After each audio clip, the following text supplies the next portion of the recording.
Sa pagbisita ni Pangulong Bongbong Marcos sa Cebu, ipinag-utos niya ang agarang paghati ng tulong sa mga nasalanta ng Bagyong Tino. Gayon din ang pag-relocate sa mga naninirahan sa no-build zone na lugar.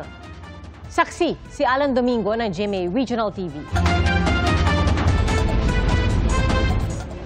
Alas 12:30 ng tanghali dumating si Presidente Bongbong Marcos sa Barangay Kutkot sa bayan ng Liloan kasama ang ilang opisyal. May mga taong umaga pa lang ay naghihintay sa kanyang pagdating. Bit-bit ang karton na may nakasulat na kanilang hinaing at panawagan ng tulong. Ayon sa kanila, wa pa sila umanong natanggap na tulong mula sa pamahalaan. Nangako naman ang Pangulo na tutulungan ang mga taong napektuhan ng dilubyo. Kasama niya ang mga cabinet secretary at mga lokal na opisyal sa Liloan. Pinuntahan ni PBBM ang evacuation center. Sinimula naman ng DSWD ang pamimigay ng ayuda sa mga nabiktima ng Bagyong Tino.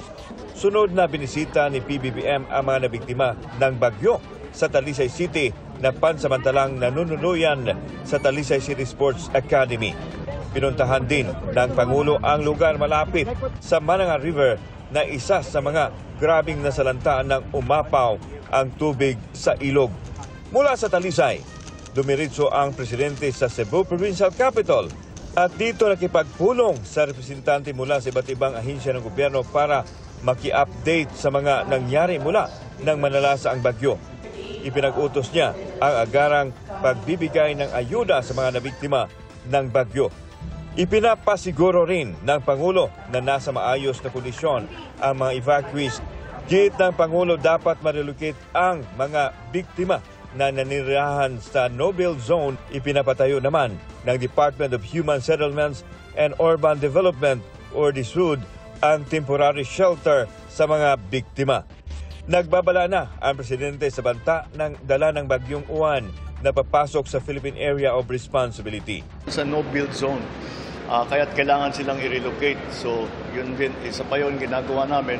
Napag-usapan namin ng mga local government units dito sa Cebu to include the provinces, the municipalities and the cities, ay pinag-usapan namin kung paano saan natin ilalagay dahil umaasa kami sa LGU para makahanap ng lupa.